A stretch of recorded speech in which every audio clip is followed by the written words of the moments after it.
Hello everyone, welcome to Pawan Bagh academy. I am Ankita और आज के क्लास में हम लोग स्टार्ट करेंगे हमारा 11th स्टैंडर्ड का नेक्स्ट चैप्टर जिसका नाम है केमिकल बॉन्डिंग। ये वाला जो चैप्टर है एक्चुअली ये चैप्टर बहुत ज़्यादा इंटरेस्टिंग है, ठीक है। और अगर मैं बात करूँ ना तो ये जो चैप्टर है यहाँ पे आपको बताया गया है केमिकल बॉन्ड के बारे में। अगर हम लोग पूरी केमिस्ट्री की बात करें तो पूरे के पूरे केमिस्ट्री में जो सबसे मेन चीज़ है वो है बॉन्ड। अगर बॉन्ड नहीं फॉर्म होता था एटम्स के बीच, ठीक है, तो अलग अलग टाइप के केमिकल कंपाउंड्स भी नहीं बनते थे। और अगर अलग अलग टाइप के केमिकल कंपाउंड्स का फॉर्मेशन नहीं होता था तो केमिस्ट्री कहाँ से जनरेट होती थी। इसका मतलब ये जो चैप्टर है ये आपको बताएगा कि कैसे कैसे टाइप के बॉन्ड्स होते हैं, बॉन्ड्स कैसे फॉर्म होते हैं, किनके बीच में फॉर्म होते हैं, कब फॉर्म होते हैं और कहाँ पर फॉर्म होते हैं। ये सारी चीज़ें आपको ये चैप्टर बताएगा। हर एक टाइप की ज्योमेट्री क्या होती है, शेप्स क्या होती है, हाइब्रिडाइजेशन का ओरिजिन क्या है, ये सारे इस चैप्टर से जनरेट होते हैं। जिनका ये वाला चैप्टर और इसके पहले वाला चैप्टर स्ट्रक्चर ऑफ एटम हो गया ना, उनके एंट्रेंस के बहुत सारे क्वेश्चंस तो ऐसे ही बन जाते हैं, क्योंकि ये चैप्टर में आप वो सारी चीज़ें पढ़ोगे जो आपको एंट्रेंस में भी बहुत ज़्यादा हेल्प करेंगी, जैसे कि वीबीटी, वीएसीपीआर थ्योरी, हाइब्रिडाइजेशन, वो सब आपके इसी चैप्टर में आएगा। शेप, ज्योमेट्री, मॉलिक्यूल्स की बहुत सारी चीज़ें, ठीक है। तो बहुत इंपॉर्टेंट चैप्टर है, इसलिए हो सके तो इस चैप्टर के सारे लेक्चर्स अटेंड करना है। ऐसा नहीं कि बीच में का एक भी लेक्चर मिसअप हो जाए। अब स्टार्ट करते हैं अपने टॉपिक को। तो केमिकल बॉन्डिंग जो चैप्टर है, सबसे पहली चीज है केमिकल बॉन्डिंग। देखते हैं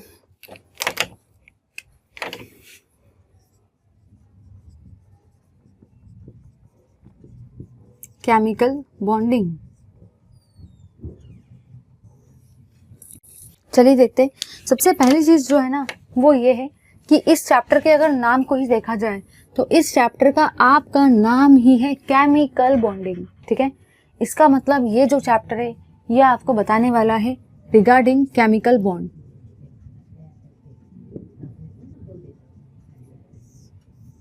ये चैप्टर आपको इंफॉर्मेशन देगा केमिकल बॉन्ड के बारे में, पूरे उसके ओरिजिन के बारे में और सारी चीज़ों के बारे में। तो ये रहेगा आपका चैप्टर। अब हम लोग अगर सेकेंड थिंग के ऊपर देखते हैं तो सेकेंड थिंग ये है कि आपके टू टाइप के वेज हो सकते हैं। Two types of ways by which a chemical bond is form, by which a chemical bond is form.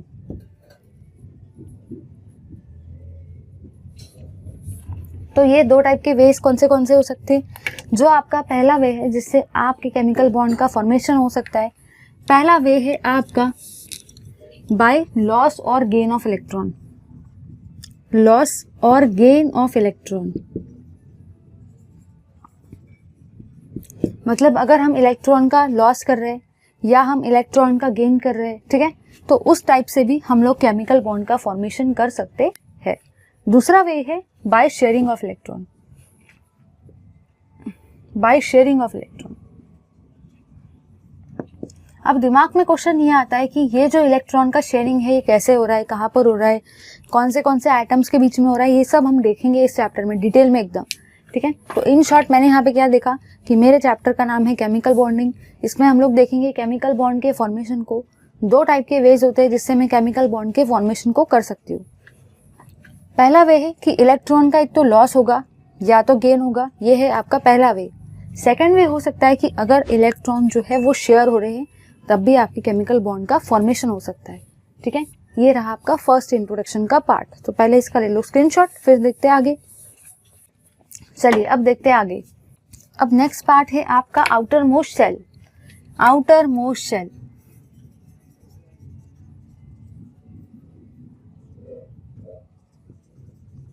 Outer most shell को हम लोग कहते हैं वैलेंस शेल।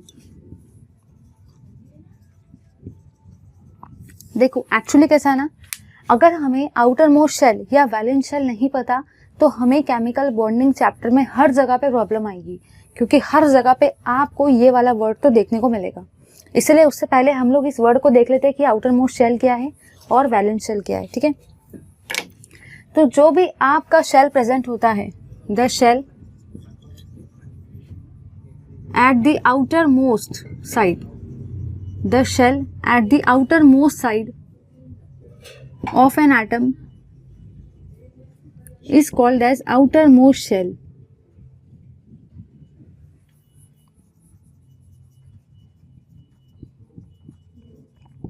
ठीक है, अब मैं एटम को ड्रॉ करूंगी, फिर ही हम समझेंगे उस चीज को।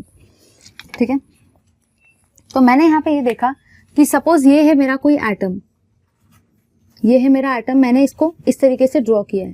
ठीक है, ये मेरा एटम का है रिप्रेजेंटेशन, एटम। तो आपको बहुत अच्छे से पता है, हम लोगों ने स्ट्रक्चर ऑफ एटम में भी देखा था कि आपके सेंटर में प्रेजेंट होते हैं एटम के न्यूक्लियस। ठीक है, और न्यूक्लियस में प्रोटॉन्स और न्यूट्रॉन्स होते हैं।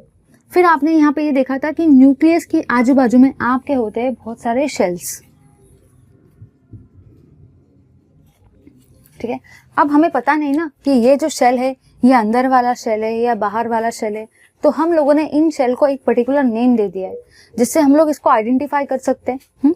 तो जो भी आपका शेल सबसे आउटर मोस्ट साइड पे प्रेजेंट है, देखना इधर, वैसे तो शेल ये भी है, ये भी शेल है, ये भी शेल है, ये भी शेल है। ठीक है, लेकिन अगर आप देखते हो तो सबसे आउटर मोस्ट साइड पे, ठीक है, सबसे बाहर साइड में जो शेल रहेगा वो आपका कौन सा रहेगा, आउटर मोस्ट शेल। ठीक है, तो इस शेल का नाम होता है आउटर मोस्ट शेल। ठीक है, और आउटर मोस्ट शेल को हम लोग वैलेंस शेल भी कहते हैं, क्योंकि है तो वो शेल ही, लेकिन वो जो शेल है वो आउटर मोस्ट साइड में प्रेजेंट है। सबसे बाहर में जो शेल प्रेजेंट है उसका नाम है आपका आउटर मोस्ट शेल और वैलेंस शेल। समझ गया ना? अब इसका एप्लीकेशन आएगा तो वो भी हम लोग देखेंगे, पहले इस चीज का ले लो स्क्रीनशॉट। ठीक है, अब दिमाग में क्वेश्चन ये आता है कि जो भी आपके शेल है, शेल में तो बहुत सारे इलेक्ट्रॉन होते हैं, यहाँ पे भी होते हैं, यहाँ पे भी होते हैं, यहाँ पे भी होते हैं। ठीक है, आपको बहुत मजा आएगा धीरे धीरे जैसे ये स्टार्ट होगा। तो यहाँ पे आपके हैं बहुत सारे इलेक्ट्रॉन्स, मैंने हर जगह पे इलेक्ट्रॉन ड्रॉ किया। अंदर वाले शेल में भी आपके इलेक्ट्रॉन्स है, बाहर वाले शेल में भी आपके इलेक्ट्रॉन है, मतलब आउटर मोस्ट शेल में भी आपके इलेक्ट्रॉन है।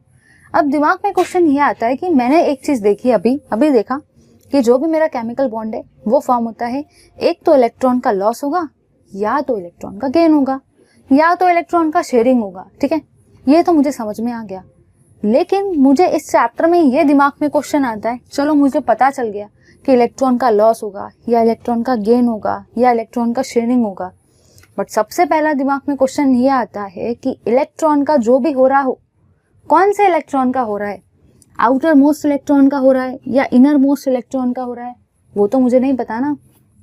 तो आपको पता होना चाहिए कि during the formation of chemical bond, during the formation of chemical bond, जब भी आपका केमिकल बॉन्ड फॉर्म होगा ना, तो हमेशा आपके आउटर मोस्ट इलेक्ट्रॉन्स ही इन्वॉल्व होंगे।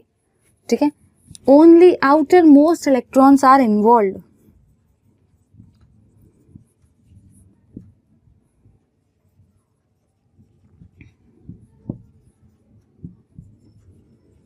ठीक है, तो अब मुझे आइडिया मिल गया कि केमिकल बॉन्ड के फॉर्मेशन के वक्त या एक तो इलेक्ट्रॉन का लॉस होगा, या तो इलेक्ट्रॉन का गेन होगा, या तो इलेक्ट्रॉन शेयर होगा। अब मुझे एक और बात पता चल गई है कि जो भी इलेक्ट्रॉन इन्वॉल्व रहेंगे ना, वो कौन से इलेक्ट्रॉन रहेंगे, आउटर मोस्ट इलेक्ट्रॉन और वैलेंस इलेक्ट्रॉन। ठीक है, तो इन इलेक्ट्रॉन्स को मैं कह सकती हूँ आउटर मोस्ट इलेक्ट्रॉन, और इसको मैं वैलेंस इलेक्ट्रॉन भी बोल सकती हूँ, क्योंकि ये जो इलेक्ट्रॉन है ना, ये इलेक्ट्रॉन आपके प्रेजेंट है आउटर मोस्ट शेल में या वैलेंस शेल में, इसलिए इलेक्ट्रॉन का नाम क्या हुआ, आउटर मोस्ट इलेक्ट्रॉन और वैलेंस इलेक्ट्रॉन। ठीक है, तो वही वाले आपके इलेक्ट्रॉन्स इन्वॉल्व रहेंगे। ठीक है, तो देख लेते पहले इसका भी डेफिनेशन, उससे पहले आप इस चीज का ले लो स्क्रीनशॉट। चलिए, तो ये तो हमें आइडिया मिल गया कि आपके आउटर मोस्ट साइड में जो भी शेल प्रेजेंट होता है उसको आउटर मोस्ट शेल बोलते हैं, उसी आउटर मोस्ट शेल को वैलेंस शेल भी बोलते हैं, और जो भी आपका केमिकल बॉन्ड होता है उसमें आपके आउटर मोस्ट शेल के इलेक्ट्रॉन इन्वॉल्व होते हैं। अब देखते हैं आगे, हम लोग सारे के सारे डेफिनेशंस भी देख लेते ताकि हम लोग को आइडिया मिल जाए कि अगर डेफिनेशन पेपर में आ गई तो हमें वो भी तो पता होना चाहिए ना। तो नेक्स्ट डेफिनेशन जो हम लोग देख रहे हैं वो देख रहे हैं आउटर मोस्ट शेल इलेक्ट्रॉन्स, इसी को हम लोग वैलेंस शेल इलेक्ट्रॉन्स भी बोल सकते हैं।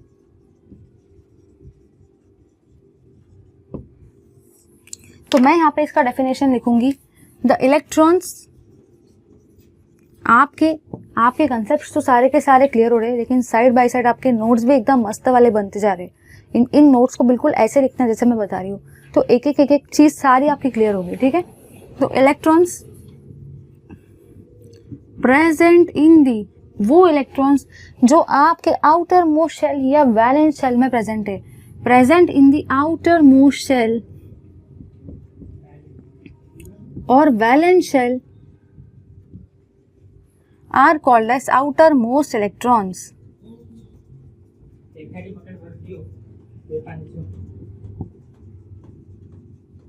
और valence electron.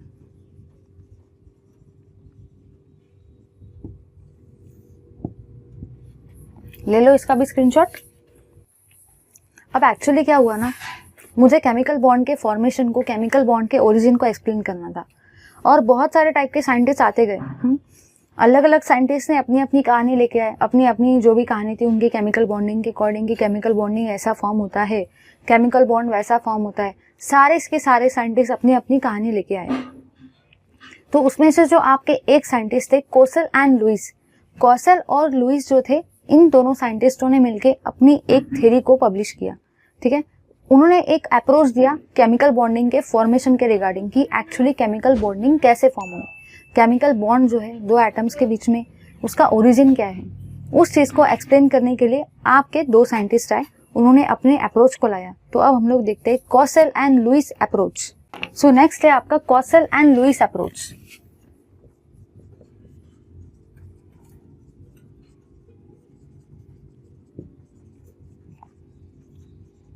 To chemical bonding.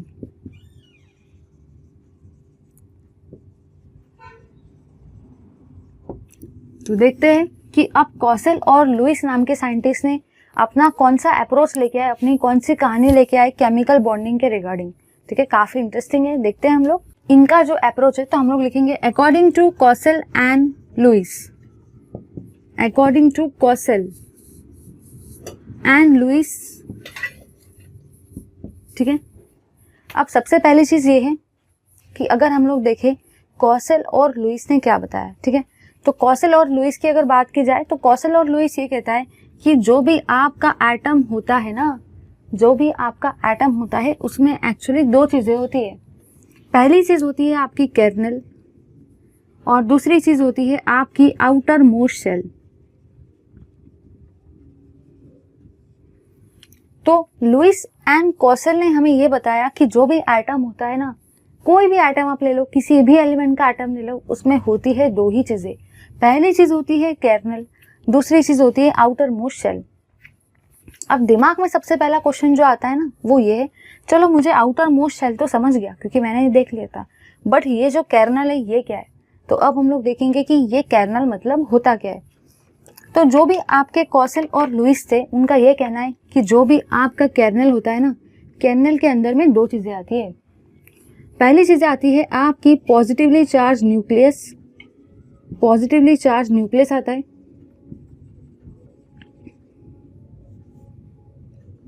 साथ ही साथ उसके अंदर में आते हैं आपके इनर इलेक्ट्रॉन्स। तो मुझे कंप्लीटली आइडिया मिल गया कि कौशल और लुईस ने जो मुझे बताया वो ये है कि किसी भी एटम के अंदर में दो चीजें होती है। एक चीज होती है कर्नल और दूसरी चीज होती है आपकी आउटर मोस्ट शेल। कर्नल का मीनिंग होता है पॉजिटिवली चार्ज न्यूक्लियस और अंदर वाले इलेक्ट्रॉन्स मतलब इनर इलेक्ट्रॉन्स, और साथ ही साथ उसके अंदर में क्या होता है आउटर मोस्ट शेल। अब हम लोग देखेंगे इसको डायग्रामेटिकली। तो मैंने यहाँ पे ये जाना कि अगर मैं किसी भी एटम को ड्रॉ करती हूँ तो एटम के सेंटर में हमेशा क्या होते हैं, एटम के सेंटर में आपका हमेशा होता है न्यूक्लियस। ठीक है, तो ये है आपका न्यूक्लियस और न्यूक्लियस के ऊपर कौन सा चार्ज होता है, न्यूक्लियस आपका पॉजिटिवली चार्ज होता है।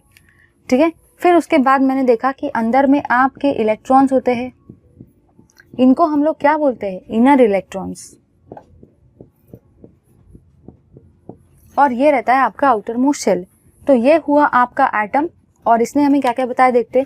सबसे पहली चीज उसने आपको बताई कि ये है आपका न्यूक्लियस, ये जो है ना ये सारे के सारे अंदर के इलेक्ट्रॉन्स, इनको बोलते हैं इनर इलेक्ट्रॉन्स, और इनर इलेक्ट्रॉन्स और न्यूक्लियस से ही आपका क्या फॉर्म होता है, आपका फॉर्म होता है कर्नल। ठीक है, और ये रहा आपका आउटर मोस्ट शेल, मतलब एक ऐसा शेल जो सबसे आउटर साइड पे प्रेजेंट है ना एटम के, उसको हम लोग बोलते हैं आउटर मोस्ट शेल। तो ये हुआ आपका अप्रोच। ठीक है, तो इस चीज को अब हम लोग सेंटेंस के फॉर्म में फ्रेम कर लेते हैं। तो मैंने यहाँ पे ये जाना, according to Kossel and Lewis, atom can be pictured as, मतलब अगर मैं एटम को देखूं तो एटम का पिक्चर मुझे कैसा दिख रहा है, as kernel and outer most shell,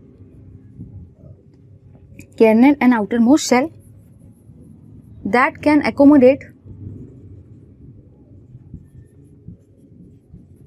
8 electrons। अब 8 इलेक्ट्रॉन्स वाले कंसेप्ट की कहानी चालू होगी। फिलहाल हमको ये 8 इलेक्ट्रॉन्स वाले कंसेप्ट की कहानी यहाँ पे नहीं पढ़नी है, वो उसके लिए हमारे पास अलग से रूल है, उसमें हम लोग देखेंगे। बट यहाँ से आपके 8 इलेक्ट्रॉन वाले रूल की एंट्री हो जाती है, ठीक है। तो यहाँ पे बस इतना ही याद रखना है कि एटम है, एटम के अंदर में 2 चीजें होती है, एक होता है कर्नल, दूसरा होता है आउटर मोस्ट शेल। कर्नल का मीनिंग क्या होता है, न्यूक्लियस और इनर इलेक्ट्रॉन्स। समझ में आ गया? तो that this is your Kossel and Lewis approach. और आउटर मोस्ट शेल जो होता है उसके अंदर में 8 इलेक्ट्रॉन्स आ सकते हैं। ले लो स्क्रीनशॉट।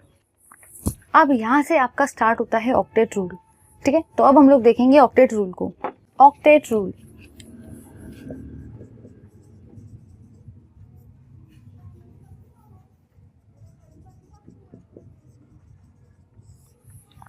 सबसे पहली चीज तो ये है कि हम लोगों को बस इतना पता होना चाहिए कि ये है आपका ऑक्टेट। और ऑक्टेट का मतलब क्या होता है, ऑक्टेट का मतलब होता है 8, ठीक है। जिसको ये चीज समझ में आ गई उसको ये रूल पूरा का पूरा समझ में आ गया। अब देखेंगे इसको। तो आपका जो सबसे पहली चीज है ना वो ये है कि ये जो रूल है ना ये बेस्ड है on electronic theory of valence.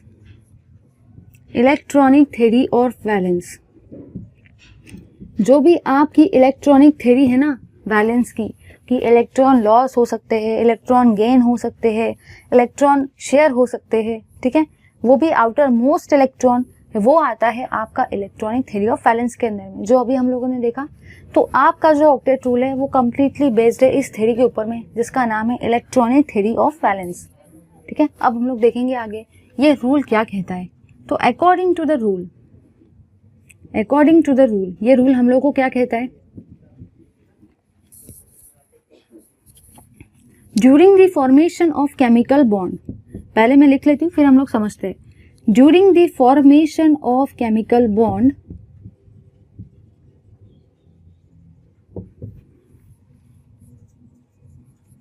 जो भी आपका एटम है वो लूज करता है इलेक्ट्रॉन को, गेन करता है इलेक्ट्रॉन को, शेयर करता है इलेक्ट्रॉन को, सो दैट, अब काम का है, so that the outer most shell, so that the outer most shell और valence shell contains 8 electrons,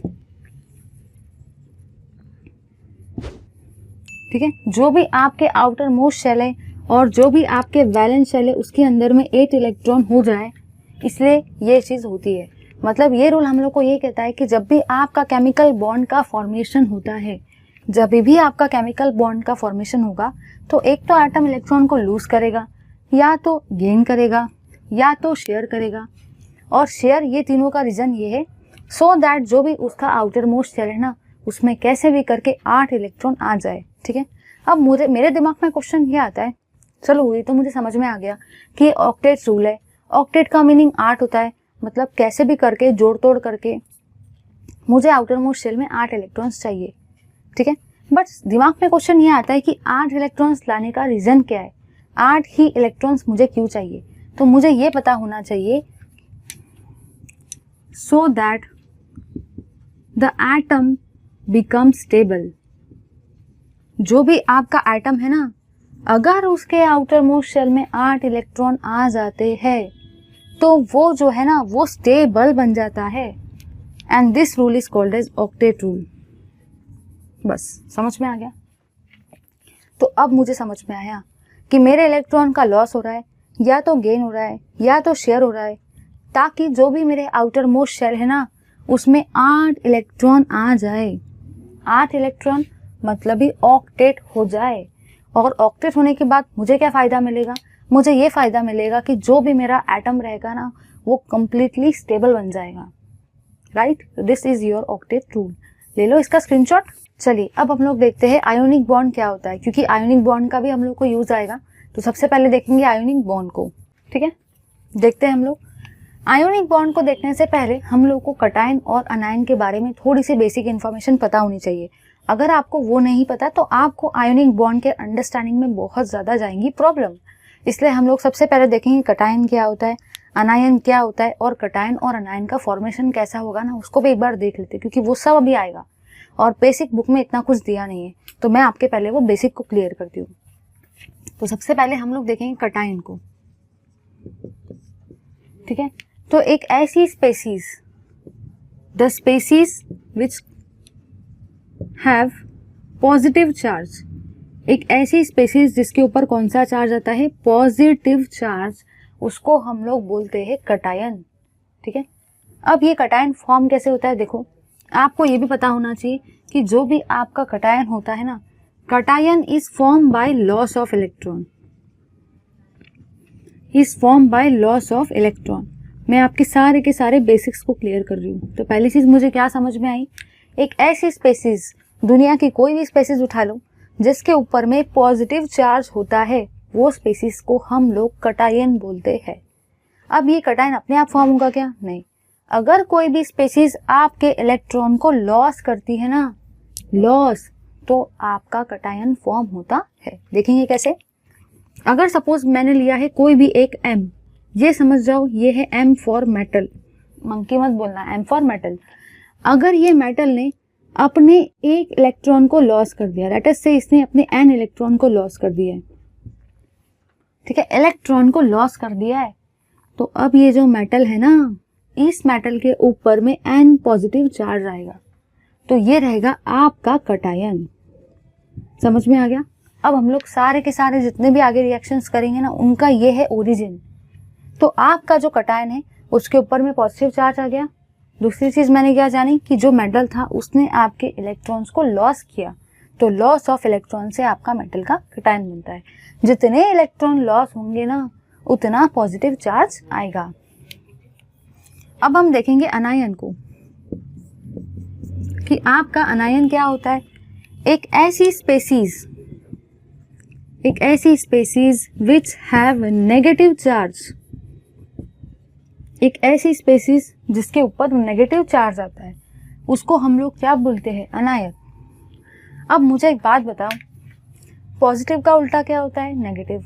cation का उल्टा क्या होता है, अनायन। अगर कटायन फॉर्म हो रहा है बाय लॉस ऑफ इलेक्ट्रॉन, तो आपका जो अनायन है वो कैसे फॉर्म होगा, बाय गेन ऑफ इलेक्ट्रॉन। उसका उल्टा कर देना, तो अनायन is form by gain of electron. आपका अनायन इलेक्ट्रॉन के गेन से फॉर्म होगा।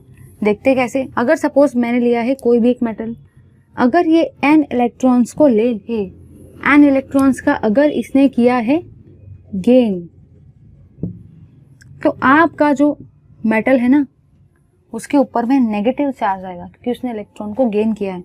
और वो भी कितने नेगेटिव चार्ज आएंगे, N नेगेटिव चार्ज। ये रहेगा आपका अनायन। तो ये रहा आपके कटायन और अनायन का ओरिजिन। ले लो इसका screenshot.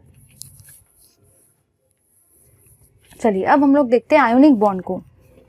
Ionic bond,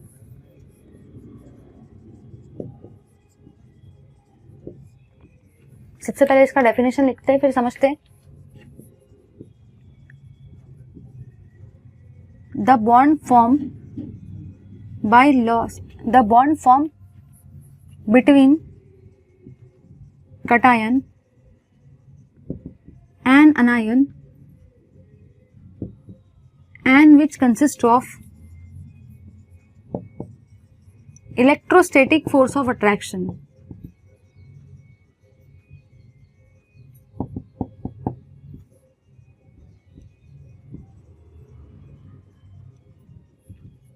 is called as ionic bond.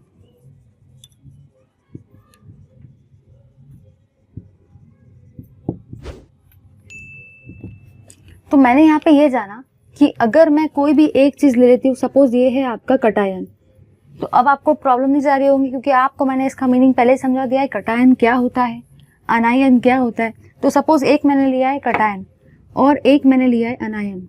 तो इनके बीच में जो भी आपका इलेक्ट्रोस्टैटिक फोर्स ऑफ अट्रैक्शन है ना, ये है आपका इलेक्ट्रोस्टैटिक फोर्स ऑफ अट्रैक्शन।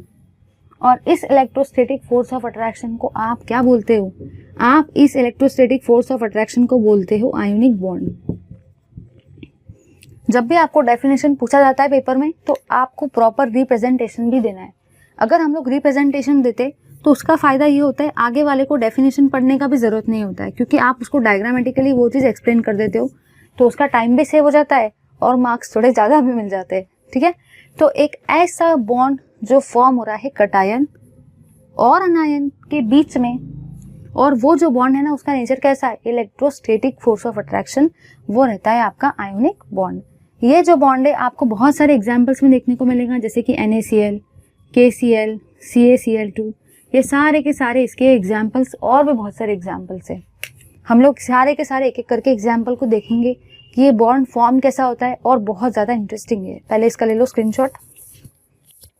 चलिए अब हम लोग देखेंगे आपके इलेक्ट्रॉनिक रिप्रेजेंटेशन को, कि एक्चुअली आपका इलेक्ट्रॉनिक रिप्रेजेंटेशन कैसा होता है। सारी चीज़ें आपकी स्टेप बाय स्टेप आएगी।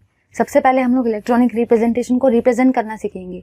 अगर हम लोग को वो रिप्रेजेंट करते नहीं आएगा, तो हम लोग को आयोनिक बॉन्ड भी फॉर्म करते नहीं आएगा, और ना ही हम लोग आयोनिक जो भी आपका सॉल्ट है, जो भी आपका सॉलिड है, उसको फॉर्म कर सकते हैं।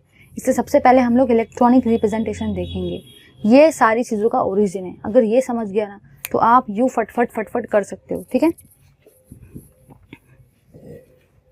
क्योंकि बुक में एक्चुअली डायरेक्ट दे रखा है, तो आपको प्रॉब्लम जा सकती है। तो अब हम लोग देखते हैं इलेक्ट्रॉनिक रिप्रेजेंटेशन को। इलेक्ट्रॉनिक रिप्रेजेंटेशन,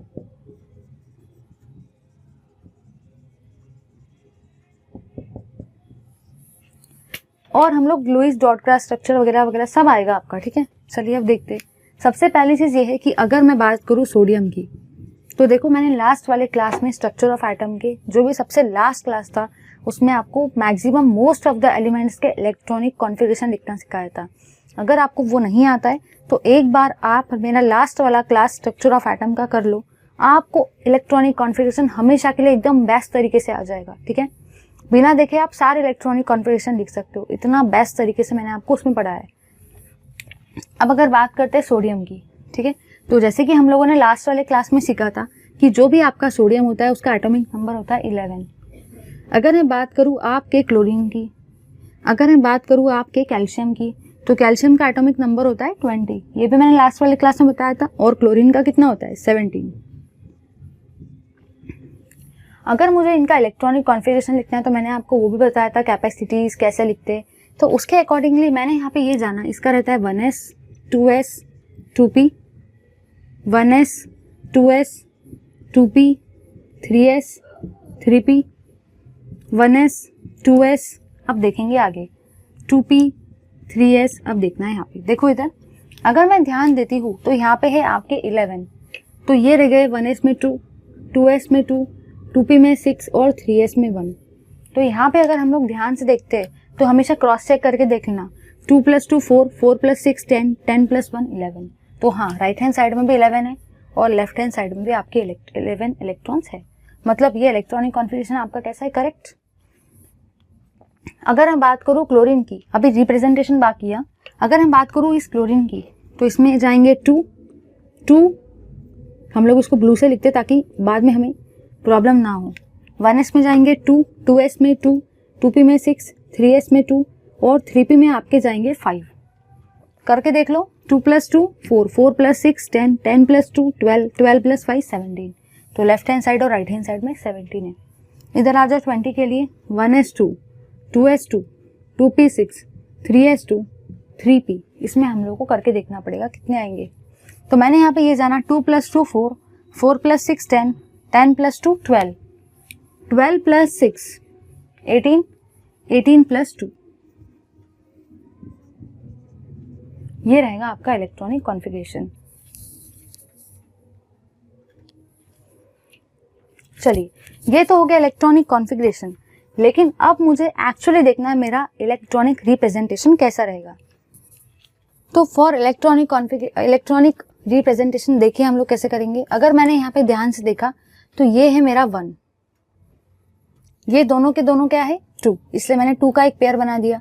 ये है आपका 3, नीचे आ जाओ, ये है आपका 1, ये दोनों के दोनों आपके क्या है 2, तो इनका पेयर बना दो।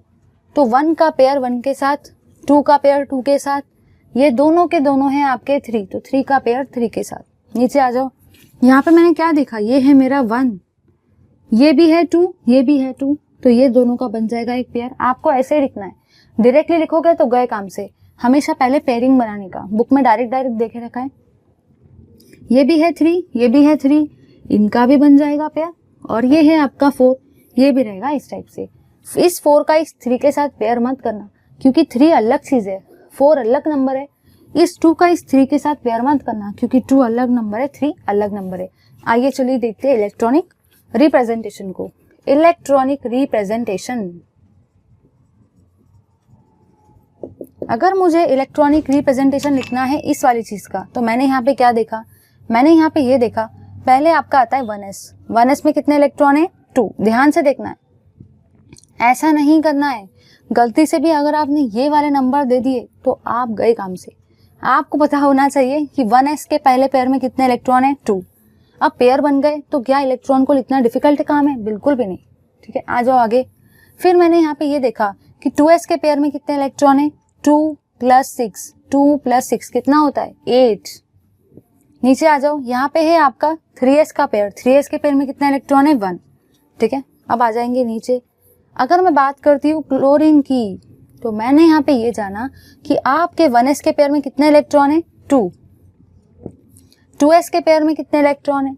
अपने मन से ऐसा मत कर देना कि पहले मैं इसका बताऊंगा फिर मैं इसका बताऊंगा, ऐसे नहीं करना है। आपने पहले पेयरिंग इसीलिए तो करवा ली है ताकि हमारा काम एकदम ईजियर हो जाए। तो 2 + 6 कितना होता है 8। आ जाओ इधर, 3 के पेयर में 2 + 5 कितना होता है 7। अब और नीचे आ जाओ, 1 के पेयर में आपके कितने इलेक्ट्रॉन है 2, 2 के पेयर में आपके कितने इलेक्ट्रॉन है 2 + 6 कितना होता है 8। 3 के पेयर में आपके कितने इलेक्ट्रॉन है 2 + 6 कितना होता है 8। 4 के पेयर में आपके कितने इलेक्ट्रॉन है 2। आप लोग खुद सोचो, बुक में इसको डायरेक्टली दे के रखा है, सबसे पहले दिमाग में क्वेश्चन आता है कि ये चीज टपक कहाँ से गई है, तो आपको पता होनी चाहिए। आप जब अपने नोट्स बनाओगे ना, तो सबसे पहले इस फॉर्म में, जैसे मैंने पेयरिंग करवा दी ना, आप पेयरिंग करा दो। 1 2 की पेयरिंग एक, 3 की पेयरिंग एक, 4 की पेयरिंग अलग, तो ऐसे आप पेयरिंग करा लो। पेयरिंग करने के बाद जो चीजें ना बहुत आसान हो जाती है। डायरेक्टली इलेक्ट्रॉन्स को लिख देना, और लिखते वक्त ऐसा नहीं कि पहले इसका लिखूंगा फिर इसका, पेयर है ना तो उनके इलेक्ट्रॉन को प्लस करके ही लिखने का। ठीक है, ये रहा आपका इलेक्ट्रॉनिक रिप्रेजेंटेशन। ये अगर नहीं आएगा तो हम आयोनिक बॉन्ड को फॉर्म ही नहीं कर सकते, और अगर आयोनिक बॉन्ड फॉर्म ही नहीं होगा तो आयोनिक सॉलिड कहाँ से बनेगा, राइट। आज हम लोग देखेंगे आयोनिक बॉन्ड को कि एक्चुअली ये जो आयोनिक बॉन्ड है ना, ये फॉर्म कैसे होता है। बहुत मस्त पार्ट है, बहुत ही मस्त। इसमें हम लोगों को सिर्फ और सिर्फ अपना थोड़ा सा दिमाग यूज़ करना है, बाकी सब चीज़ें अपने आप ही हो जाती है। हाँ, बट इस चीज़ को समझने से पहले आपको इलेक्ट्रॉनिक कॉन्फ़िगरेशन लिखते आना चाहिए। अगर वो नहीं आएगा तो हम लोग कुछ भी नहीं कर सकते। ठीक है, तो अगर आपको वो नहीं आता है तो उसके लिए भी अपने पास सॉल्यूशन है। मैंने आपको स्ट्रक्चर ऑफ एटम जो चैप्टर था, जो कि आपका चैप्टर नंबर 4 था, उसका जो लास्ट वाला लेक्चर है ना, वो जाके देख लो। उसमें पूरा इलेक्ट्रॉनिक कॉन्फ़िगरेशन एकदम बढ़िया तरीके से समझा के दिया है। चलिए अब हम लोग देखते हैं हमारे आयोनिक बॉन्ड के फॉर्मेशन को कैसे फॉर्म होगा। बहुत इंटरेस्टिंग है, लेट्स सी। आयोनिक बॉन्ड,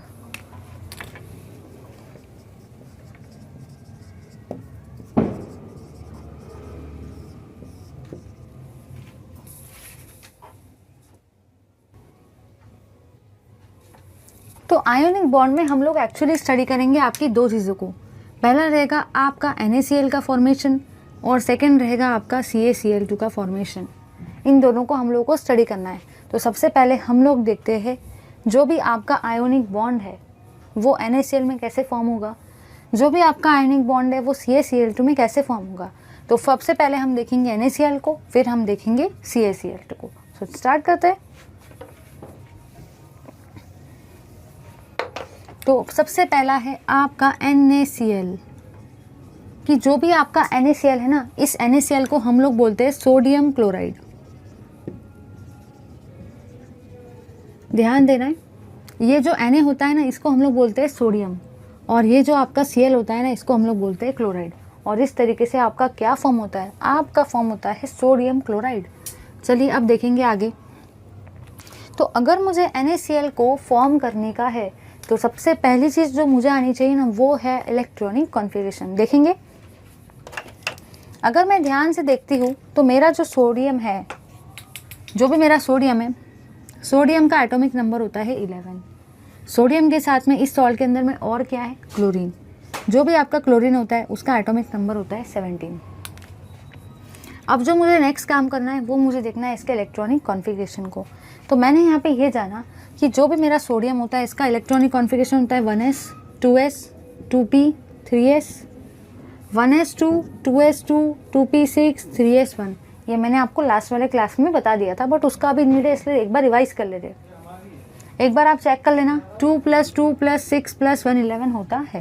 ठीक है, अब आते हैं Cl पे। अगर मुझे Cl का लिखना है तो मैं कैसे लिखूँगी, 1s 2s 2p 3s 3p 4s अगर आता है तो मैंने यहाँ पे ये जाना कि 1s में जाएंगे 2, 2s में 2, 2p में 6, 3s में 2 और 3p में 5। चेक कर लेना एक बार, 2 + 2 + 6 10, 10 + 2 12, 12 + 5 17 हो गया।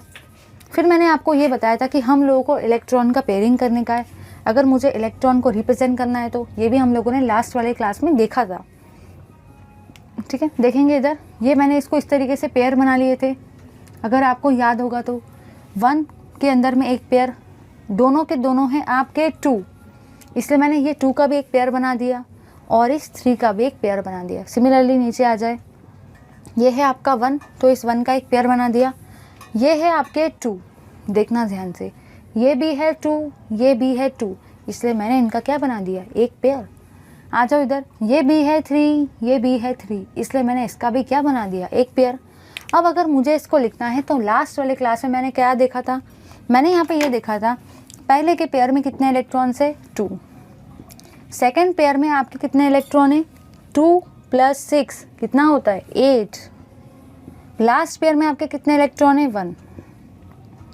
आप डायरेक्टली ऐसा नहीं लिख सकते हो कि ये 2 ये 6। आपको ये चीज़ पता होनी चाहिए कि आपको एक पेयर के इलेक्ट्रॉन एक ही बार लिखने हैं, वो भी उनका सम करके। नीचे आ जाओ, अगर हम लोग नीचे क्लोरीन के इलेक्ट्रॉनिक रिप्रेजेंटेशन को देखें तो मैंने यहाँ पे ये जाना कि जो भी मेरा 1s है, मतलब पहला पेयर, उसमें कितने इलेक्ट्रॉन है, 2। जो भी मेरा सेकेंड पेयर है उसमें कितने इलेक्ट्रॉन है, 2 + 6 कितना होता है, 8। जो भी मेरा थर्ड पेयर है उसमें कितने इलेक्ट्रॉन है, 2 + 5 कितना होता है, 7। चलिए ये तो मैंने लिख दिया, ये हुआ आपका इलेक्ट्रॉनिक रिप्रेजेंटेशन। अब देखेंगे आगे। तो मैंने यहाँ पे ये जाना कि अगर मैं देखूँ सोडियम को, तो सोडियम के लास्ट शेल में है आपके 1 इलेक्ट्रॉन, ये होता है आपका valence shell electrons, valence shell electron. इस वैलेंस शेल इलेक्ट्रॉन्स को आप आउटर मोस्ट शेल इलेक्ट्रॉन भी कह सकते हो। ठीक है, समझ में आ गया ना। तो जो भी आपके आउटर मोस्ट साइड पे प्रेजेंट होते हैं, ये भी आपका आउटर मोस्ट साइड पे प्रेजेंट है, मतलब जो सबसे बाहर प्रेजेंट होता है ना, सबसे राइट साइड में, वो क्या रहता है आपका वैलेंस शेल इलेक्ट्रॉन्स और आउटर मोस्ट शेल इलेक्ट्रॉन्स। तो मैंने यहाँ पे ये जाना कि जो भी आपका सोडियम है, सोडियम के वैलेंस शेल इलेक्ट्रॉन्स में कितने इलेक्ट्रॉन है, 1। क्लोरीन के आपके वैलेंस शेल इलेक्ट्रॉन्स में कितने इलेक्ट्रॉन है, 7। अब देखते हैं आगे। तो मैंने यहाँ पे ये जाना कि अगर मैं ले लूँ ये सोडियम को, इस सोडियम के अंदर अगर मैं डाल देती हूँ क्लोरीन को, ठीक है, क्योंकि मुझे NaCl सॉल्ट को फॉर्म करने का है, तो इस सोडियम का इलेक्ट्रॉनिक रिप्रेजेंटेशन क्या है, 281। और इस क्लोरीन का इलेक्ट्रॉनिक रिप्रेजेंटेशन क्या है, 287। अब देखो, लास्ट वाले क्लास में हम लोगों ने ऑक्टेट रूल देखा था, और ऑक्टेट रूल क्या कहता है, अगर आपने नहीं देखा है तो उसको एक बार देख लो। हम लोगों ने वहाँ पे ये चीज़ बताई थी कि अगर कोई भी एलिमेंट के लास्ट शेल में 8 इलेक्ट्रॉन्स हो जाए ना, आउटर मोस्ट शेल में, या तो वैलेंस शेल में या तो लास्ट शेल में, किसी भी एलिमेंट के अगर 8 इलेक्ट्रॉन्स हो जाए, यानी कि ऑक्टेट रूल फॉलो हो जाए, तो वो एलिमेंट कैसा होता है, स्टेबल होता है। देखा था ना। देखो, अगर आप ध्यान देते हो तो मैंने यहाँ पे ये जाना कि इसके लास्ट शेल में तो है सिर्फ और सिर्फ 1 इलेक्ट्रॉन और इसके लास्ट शेल में है सिर्फ और सिर्फ 7 इलेक्ट्रॉन। ना तो 8 यहाँ पर है, ना तो 8 यहाँ पर है। तो अब करे तो क्या करे? तो मैंने आप लोगों को लास्ट वाले क्लास में बताया था कि जो भी आपका केमिकल बॉन्ड होता है ना, वो फॉर्म होता है एक तो इलेक्ट्रॉन के लॉस से, या तो इलेक्ट्रॉन के गेन से, या तो इलेक्ट्रॉन के शेयरिंग से। ध्यान से देखना, अब यहाँ पे क्या हो सकता है? सोडियम बोलेगा Cl को कि ले भाई, तू भी है अनस्टेबल, मैं भी हूँ अनस्टेबल, मैं अपना 1 इलेक्ट्रॉन तुझे दे देता हूँ, और दोनों के दोनों क्या बन जाएंगे? स्टेबल। ठीक है, तो सोडियम भी था अनस्टेबल क्योंकि उसके भी लास्ट शेल में 8 इलेक्ट्रॉन्स नहीं थे। क्लोरीन भी था अनस्टेबल क्योंकि उसके भी लास्ट शेल में 8 इलेक्ट्रॉन्स नहीं थे। तो सोडियम ने क्लोरीन को कहा कि मैं भी हूँ अनस्टेबल भाई, तू भी है अनस्टेबल, तो हम दोनों एक काम करते, मैं मेरा 1 इलेक्ट्रॉन तुझे दे देता हूँ और हम दोनों के दोनों क्या बन जाते हैं? स्टेबल। देखो क्या होगा, अगर मैं देखूँ इस सोडियम को और मैं देखूँ इस क्लोरीन को, ध्यान से देखना। तो मैंने यहाँ पे ये जाना, अगर मैं इस सोडियम का कॉन्फ़िगरेशन लिखना चाहती हूँ तो देखना है, पहले था आपका 2 8 1। अब इस सोडियम ने अपना 1 इलेक्ट्रॉन इसको दे दिया है, तो अब यहाँ पे मैं 1 इलेक्ट्रॉन लिखूँगी क्या? नहीं, क्योंकि इसने अपना 1 इलेक्ट्रॉन तो इसको दे दिया ना। आ जाओ इधर, मैंने यहाँ पे क्या देखा? पहले यहाँ पे थे 2, फिर यहाँ पे था 8।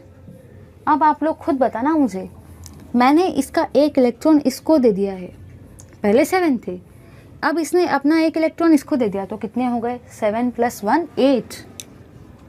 ध्यान से देखो, मैंने यहाँ पे क्या जाना कि अब सोडियम के लास्ट शेल में हो गए 8 इलेक्ट्रॉन। तो ये कैसा हो गया आपका? काफ़ी ज़्यादा स्टेबल, क्योंकि ऑक्टेट रूल को फॉलो कर लिया है। अब अगर मैं इस क्लोरीन को देखती हूँ तो इसके भी लास्ट शेल में अब कितने इलेक्ट्रॉन्स हो गए? 8 इलेक्ट्रॉन। तो इसने भी अब आपके ऑक्टेट रूल को फॉलो किया है, यानी कि अब ये भी कैसा बन गया? स्टेबल। ठीक है, अब मुझे एक बात बताओ, मैंने आपको लास्ट वाले क्लास में, इसलिए मैं बोल रही हूँ कि लास्ट वाले क्लास को देख के ही देखना है इसको, नहीं तो आपको प्रॉब्लम जाएगी बीच में। मैंने आपको लास्ट वाले क्लास में कटायन और अनायन बताया था। जब भी कोई चीज़ अपने 1 इलेक्ट्रॉन को लॉस कर देती है, लॉस, तो उसके ऊपर चार्ज कितना आता है? प्लस। बट उस चीज़ ने अपने 1 इलेक्ट्रॉन को लॉस किया है, इसलिए उसके ऊपर चार्ज भी कितना आएगा? +1। आ जाओ इधर, अगर मैं देखूँ इस चीज़ को, +1 लिखते अच्छे से, अगर मैं देखूँ इस चीज़ को, इस क्लोरीन ने 1 इलेक्ट्रॉन को गेन किया है, किसी से 1 इलेक्ट्रॉन को लिया है, तो इसके ऊपर चार्ज कितना आएगा? 1-। अब ये जो आपके Na+ है, ये जो आपके Cl- है, इन दोनों के बीच हो गई फ्रेंडशिप और ये दोनों ने एक सॉल्ट को फॉर्म कर दिया। इन शॉर्ट मुझे ये कहना है, इस टाइप को हम लोग बोलते हैं आपका सॉल्ट, जिसका नाम है NaCl, जो कि है आपका नमक जो आप घर में यूज़ करते हो। तो हम लोगों ने आज देखा उस नमक की कहानी कि वो एक्चुअली जो फॉर्म हो रहा है वो कैसे होता है। तो काफ़ी ज़्यादा इंटरेस्टिंग थी ना ये नमक की कहानी। तो आपको समझ में आ गई कि इस सोडियम ने अपना 1 इलेक्ट्रॉन इसको दे दिया, जिससे ये भी बन गया स्टेबल, जिससे ये भी बन गया स्टेबल। अब ये भी स्टेबल बन गया, ये भी स्टेबल बन गया।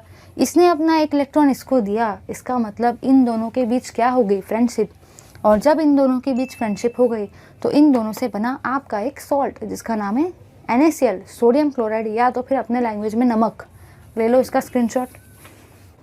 चलिए अब हम लोग देखेंगे फॉर्मेशन ऑफ CaCl2। काफ़ी इंटरेस्टिंग पार्ट है, सिर्फ थोड़ा सा इसका यूज़ करना है। चलिए अब देखते हैं फॉर्मेशन ऑफ CaCl2।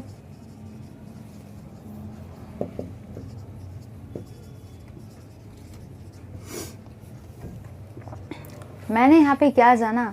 मैंने यहाँ पे सबसे पहले ये जाना कि इसके अंदर में है 1 कैल्शियम और 2 क्लोरीन।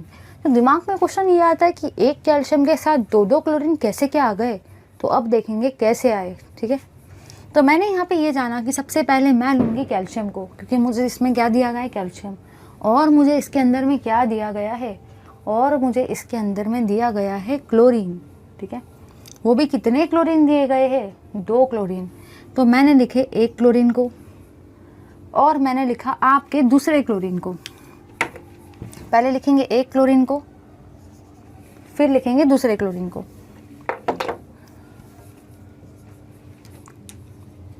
ठीक है। तो सबसे पहली चीज़ हम लोग देखते हैं कि ये है आपका कैल्शियम। कैल्शियम का एटॉमिक नंबर होता है आपका 20। तो इसका अगर मुझे इलेक्ट्रॉनिक कॉन्फ़िगरेशन लिखना है तो कैसे लिखेंगे? स्ट्रक्चर ऑफ एटम वाले से देख लो, मैंने उसे बता दिया है लास्ट वाले क्लास में। इसका भी इसका आएगा 1s 2s 2p 3s 3p और 4s। देखो कैसे 1s2 2s2 2p6 3s2 3p6। Check करके देख लो। 2 + 2 4 4 + 6 10 10 + 2 12 12 + 6 18 18 के बाद इसमें जाएंगे 2, तो अब हो जाएंगे 20 और 20, यानी कि ये इलेक्ट्रॉनिक कॉन्फ़िगरेशन कैसा है आपका? करेक्ट। आ जाएंगे क्लोरीन पे। अगर मुझे क्लोरीन का लिखना है तो कैसे लिखेंगे? 1s2 2s2 2p6 3s2 3p5। Calculate करके देख लो। क्लोरीन का होता है 17, तो आप कैसे लिखोगे? 2 + 2 4 4 + 6 10 10 + 2 12 12 + 5 17। आ जाओ इस क्लोरीन पे। इसका भी बिल्कुल सेम ही है, वैसा का वैसे देख के लिख लो।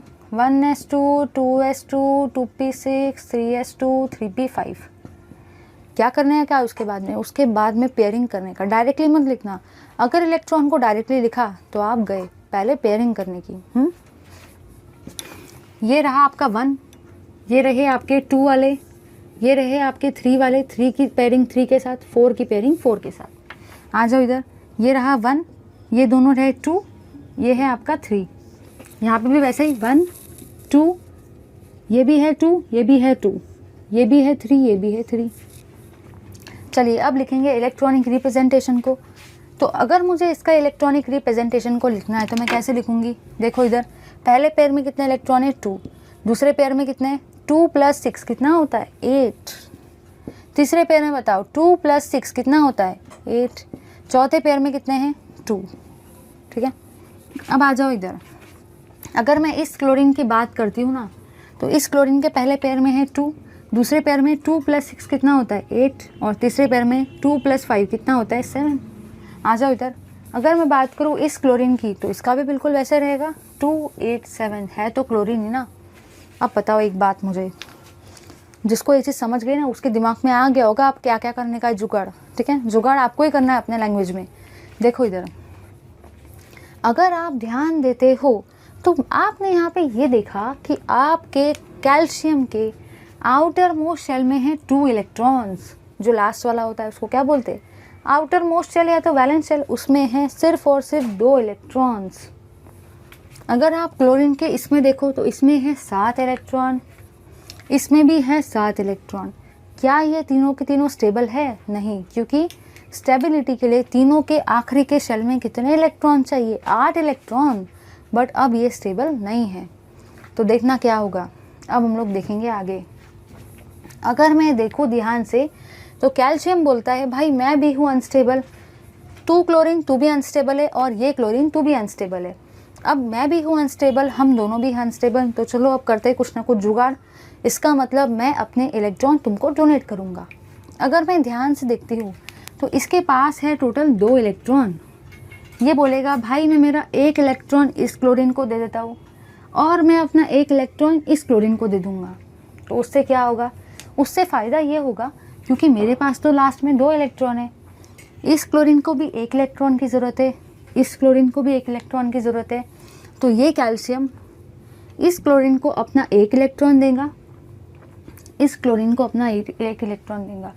इससे इस कैल्शियम की ये दोनों क्लोरीन के साथ क्या हो जाएगी? फ्रेंडशिप। चलिए देखेंगे कैसे।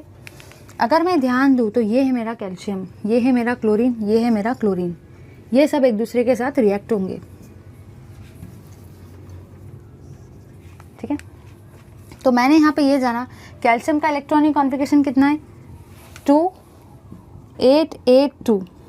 क्लोरीन का कितना है? 2 8 7।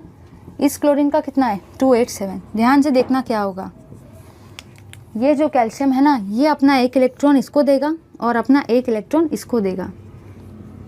आपको भी ऐसे लिखना ताकि आपको याद रहे चीज़ें। अब ध्यान से बताओ, इस कैल्शियम ने अपना 1 इलेक्ट्रॉन इसको दिया, अपना 1 इलेक्ट्रॉन इसको दिया, मतलब इस कैल्शियम ने टोटल कितने इलेक्ट्रॉन को डोनेट किया? 2 इलेक्ट्रॉन को। इसलिए इस कैल्शियम के ऊपर चार्ज कितना आएगा? +2। अब देखो इधर, इस क्लोरीन ने आपके एक इलेक्ट्रॉन को लिया तो इस क्लोरीन के ऊपर चार्ज कितना आएगा, -1। इस क्लोरीन ने आपके एक इलेक्ट्रॉन को लिया तो इसके ऊपर भी चार्ज कितना आएगा, -1। अब देखेंगे आगे। फिर आगे मैंने यहाँ ये जाना कि ये जो क्लोरीन था आपका +2, ये जो आपका क्लोरीन था -1 और ये कैल्शियम +2। अब ये तीनों बोलेंगे भाई हम तीनों हो गए स्टेबल, क्योंकि इसके भी आखिरी में आप कितने हो गए, 2 8 8। पहले 2 8 7 थे, इसने एक इलेक्ट्रॉन ले लिया तो अभी 2 8 8 हो गए। इसके इसमें देखो कितने हो जाएंगे, 2 8 8, क्योंकि इसके केस में भी कितने थे पहले 7, इसने एक ले लिया तो 8 बन गए।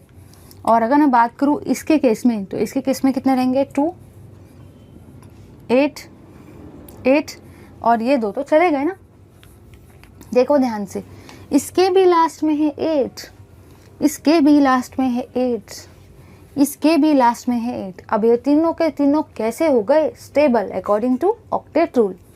तो अब ये तीनों बोलेंगे चलो मैंने तुम दोनों को इलेक्ट्रॉन दिया, मैंने तुम्हारे साथ फ्रेंडशिप किया, अब चलो अब हम सब बॉन्ड फॉर्म कर लेते और सॉलिड का फॉर्मेशन कर देते। तो ये सारों के सारों एलिमेंट्स, जितने भी आपके सारे के सारे एलिमेंट्स हैं, ये एक दूसरे के साथ कर लेंगे फ्रेंडशिप और फॉर्म कर लेंगे एक बॉन्ड को। तो आप इसको देखो कैसे लिखेंगे, Ca, क्लोरीन कितने हैं, 2, इसलिए आपका फॉर्म हुआ CaCl2। समझ गया ना कैसे हुआ। इसको हम लोग बोलते हैं कैल्शियम क्लोराइड। समझ गया, ले लो इसका भी स्क्रीनशॉट, बहुत इंटरेस्टिंग था। चलिए अब हम लोग स्टार्ट करेंगे सबसे पहले आयोनिक सॉलिड के कंसेप्ट को, कि आयोनिक सॉलिड में कौन से स्टेप्स इन्वॉल्व होते हैं और उसका कोरिलेशन लैटिस एंथैल्पी के साथ क्या है। तो स्टार्ट करते हैं पहले आयोनिक सॉलिड को और फिर देखेंगे लैटिस एंथैल्पी को। आयोनिक सॉलिड,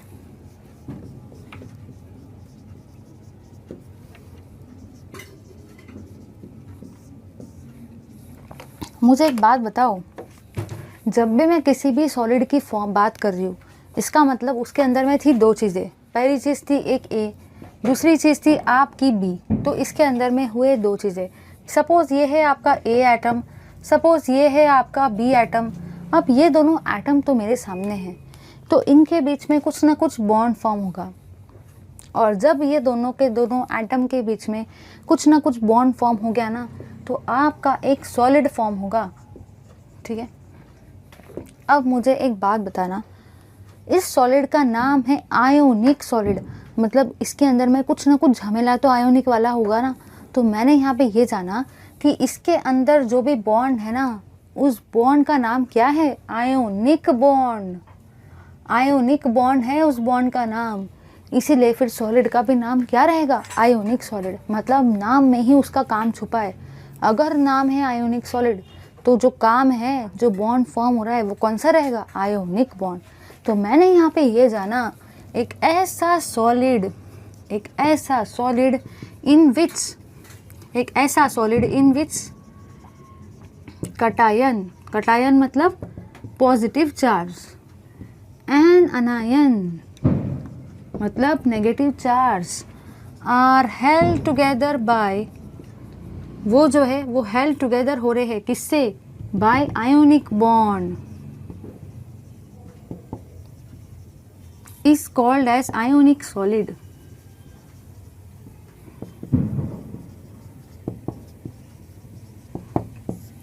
तो ये रहा आपका आयोनिक सॉलिड। ठीक है, अब हम लोग देखेंगे कि कौन से स्टेप्स इन्वॉल्व होती है आयोनिक सॉलिड के फॉर्मेशन में। ठीक है, 3-4 स्टेप्स होती है, वो हम लोग देख लेते हैं पहले। तो अब मैंने यहाँ पे ये जाना कि अगर सबसे पहले मैं लेती हूँ किसी भी मेटल को, हम लोग देख रहे हैं स्टेप्स को, तो स्टेप्स में मैंने ये जाना, यहाँ पे लिखते स्टेप्स। सबसे पहले मैं लूँगी मेटल को, ये जो मेटल है, इस मेटालिक सॉलिड को, इस आयोनिक सॉलिड को मैं रिप्रेजेंट कर रही हूँ mx से। तो जाहिर सी बात है इसके अंदर में है दो चीज़ें, m और x। पहले मैंने लिया इस m को, ये जो m है ना, ये सबसे पहले कुछ n इलेक्ट्रॉन्स को लॉस कर देगा। ठीक है, तो इसने आपके n इलेक्ट्रॉन्स को लॉस कर दिया, तो इसके ऊपर चार्ज कितना आ जाएगा, n+, क्योंकि इसने n इलेक्ट्रॉन्स को लॉस किया है।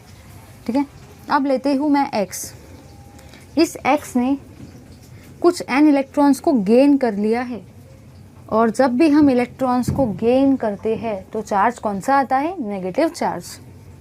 ठीक है, इसने n इलेक्ट्रॉन्स को गेन किया है तो इसके ऊपर चार्ज कितना आएगा, n नेगेटिव चार्ज। अब मैंने यहाँ पे ये जाना कि ये है मेरा मेटल n प्लस, ये है मेरा x n माइनस। ये बोलेगा तेरे पास चार्ज है प्लस n, मेरे पास चार्ज है माइनस n। अब हम दोनों क्या कर देंगे, हम दोनों फॉर्म कर लेंगे एक सॉल्ट को। तो अब इनके बीच में एक सॉल्ट का फॉर्मेशन होगा।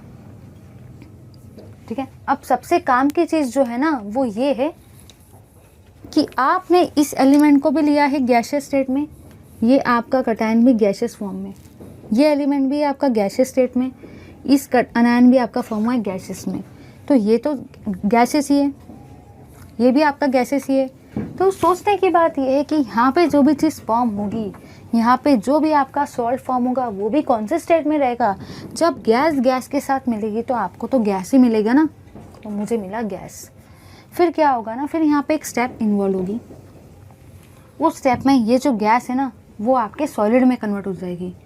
तो ये जो भी आपकी गैस होती है वो आपके सॉलिड में कन्वर्ट हो जाती है और इस तरीके से आपको यहाँ पे सॉलिड सॉल्ट मिलता है और ये होता है आपका आयोनिक सॉलिड। अब मुझे ये तो पता ही नहीं कि स्टेप्स कौन सी है, तो चलिए देखेंगे अब स्टेप्स के नेम्स को। Names of steps, names of steps के कौन से स्टेप्स के आपके नाम हैं। तो पहली चीज़ जो मैंने जानी यहाँ पे वो ये है कि फर्स्ट वाले केस में आपके मेटल ने इलेक्ट्रॉन को लॉस कर दिया है। तो क्या हुआ, तो मैंने यहाँ पे ये देखा आपके इलेक्ट्रॉन का लॉस हुआ है और जो मेटल था अब वो क्या हो गया है, आपका मेटल आयोनाइज हो गया है, आयोनाइज। इसलिए इसका जो नाम रहेगा वो रहेगा आपका आयोनाइजेशन एंथैल्पी, आयोनाइजेशन एंथैल्पी। ठीक है, क्योंकि मेटल जो है आपका आयन में कन्वर्ट हो गया है तो उस एंथैल्पी का नाम क्या रहेगा, आयोनाइजेशन एंथैल्पी। ये रही आपकी फर्स्ट स्टेप। आप सेकंड स्टेप का नाम जानते, तो मैंने यहाँ पे ये जाना कि सेकंड स्टेप में आपका जो भी एलिमेंट है, एक्स एलिमेंट, उसने आपके इलेक्ट्रॉन को गेन किया है, उसने इलेक्ट्रॉन को गेन किया है, इसलिए उस चीज़ का नाम क्या रहेगा, electron gain enthalpy, electron gain enthalpy, क्योंकि उसने इलेक्ट्रॉन को क्या किया है, गेन। समझ में आ गया। रट्टा नहीं मारने का कि पहली स्टेप आयोनाइजेशन एंथैल्पी होती है, ऐसा रट्टा नहीं मारना है। देखना है कि आयन फॉर्म हो रहा है तो नाम क्या रहेगा, आयोनाइजेशन एंथैल्पी। इलेक्ट्रॉन का गेन हो रहा है तो नाम क्या रहेगा, इलेक्ट्रॉन गेन एंथैल्पी। ठीक है, तीसरी चीज़ मैंने यहाँ पे जो जानी वो ये है कि जब भी आप गैसेस का कन्वर्शन सॉलिड में करते हो ना तो उस प्रोसेस को हम लोग बोलते हैं क्रिस्टलाइजेशन, क्योंकि तभी तो आपको सॉलिड के क्रिस्टल्स मिलते हैं ना। ठीक है, ये रही है आपकी बेसिक इन्फॉर्मेशन। बुक में खूब सारा लंबा चौड़ा कहानी दे रखा है और वो पढ़ने के बाद भी कुछ समझता नहीं है। मैंने आपको सारा क्लियर कट जितना था वो बता दिया, आपका टाइम भी सेव हो गया, कंसेप्ट भी समझ गया। अब देखो एक बात, किसी ने अगर आपको पूछ लिया कि बताओ आयोनाइजेशन एंथैल्पी आपकी एंडोथर्मिक प्रोसेस होती है या एक्सोथर्मिक प्रोसेस होती है, ठीक है, तो हम लोग समझते हैं उस चीज़ को। मुझे एक बात बताओ, अगर मैं बात करूँ इस चीज़ की, इस मेटल को मुझे आयोनाइज करना है, मतलब मुझे तोड़ने का है, तो मुझे उसके लिए एनर्जी लगेगी ना, है ना, मुझे वहाँ पे हीट लगेगी, मतलब ये कुछ ना कुछ आपकी हीट को एब्जॉर्ब करेगा। और जब भी हीट एब्जॉर्ब होती है तो उस प्रोसेस को हम लोग क्या बोलते हैं, एंडोथर्मिक प्रोसेस। ठीक है, ये पता होना चाहिए। जो भी आपकी इलेक्ट्रॉन गेन एंथैल्पी होती है ना वो किसी भी टाइप की हो सकती है, वो आपकी एंडोथर्मिक भी हो सकती है, वो आपकी एक्सोथर्मिक भी हो सकती है।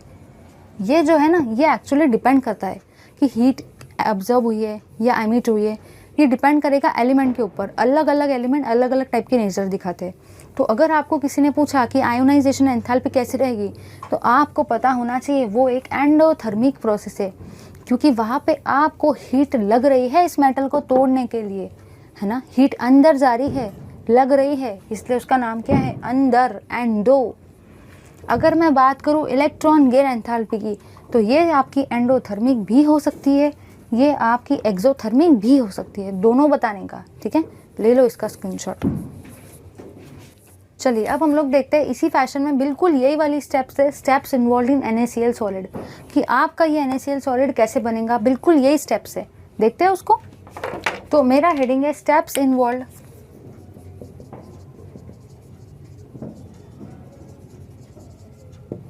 इन NaCl solid formation. Steps involve, कौन सी स्टेप्स इन्वॉल्व है, तो देखो सबसे पहले स्टेप में क्या होगा, इसमें है Na, बिल्कुल वैसा ही है, Na अपने एक इलेक्ट्रॉन को लॉस कर देगा, एक इलेक्ट्रॉन को लॉस किया है तो चार्ज कितना आएगा, 1+।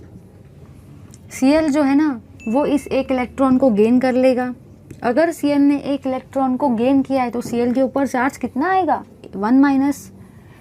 अब ये जो Na+ है, Na+ बोलेगा कि भाई मेरे पास है 1+ चार्ज, Cl बोलेगा भाई मेरे पास है 1- चार्ज, चलो हम दोनों बॉन्ड को फॉर्म कर लेते, फ्रेंडशिप कर लेते, और ये दोनों एक दूसरे के साथ कर लेंगे फ्रेंडशिप। बट काम की चीज़ जो है ना वो ये है कि ये भी है गैस, ये भी है गैस, ये भी है आपका गैसियस स्टेट में, ये भी है आपका गैसियस स्टेट में, ये भी है गैस, ये भी है गैस। जब एक गैस दूसरे के साथ मिलेगी तो तीसरी चीज़ जो फॉर्म होगी वो भी कैसे रहेंगी, गैस। फिर इसका क्या हो जाएगा, फिर ये आपके सॉलिड में कन्वर्ट हो जाएगा, ठीक है, सॉलिड। और ये रहेगा आपका सॉलिड आयोनिक सॉल्ट, या हम लोग बोल सकते हैं सॉलिड सोडियम क्लोराइड। बिल्कुल सेम था, सिर्फ उस M के जगह पे मैंने ले लिया Na और उस X के जगह पे मैंने ले लिया Cl-। ये जो प्रोसेस रहेंगे इसको क्या बोलेंगे, आयोनाइजेशन, क्योंकि यहाँ पे आयोनाइज हुआ है, इसको हम लोग बोलेंगे आयोनाइजेशन एंथैल्पी। आयोनाइजेशन एंथैल्पी को आप आयोनाइजेशन पोटेंशियल भी बोल सकते हो और आयोनाइजेशन एनर्जी भी बोल सकते हो। ये है आपके इलेक्ट्रॉन का गेन, तो इसका नाम क्या रहेगा, इलेक्ट्रॉन गेन एंथैल्पी। तीसरी चीज़ है आपकी ये वाली गैस टू सॉलिड का कन्वर्शन को हम लोग क्या बोलते हैं, क्रिस्टलाइजेशन। समझ गया ना, बिल्कुल वैसा ही था, ले लो इसका स्क्रीनशॉट।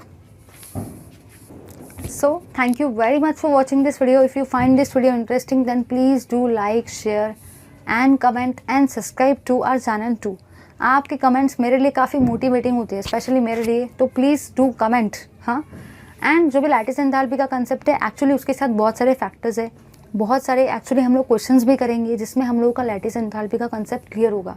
इसलिए आई जस्ट वांट कि वो डेफिनेशन को मैं नेक्स्ट क्लास में लूँ विथ न्यू एग्जाम्पल्स। तो थैंक यू वेरी मच।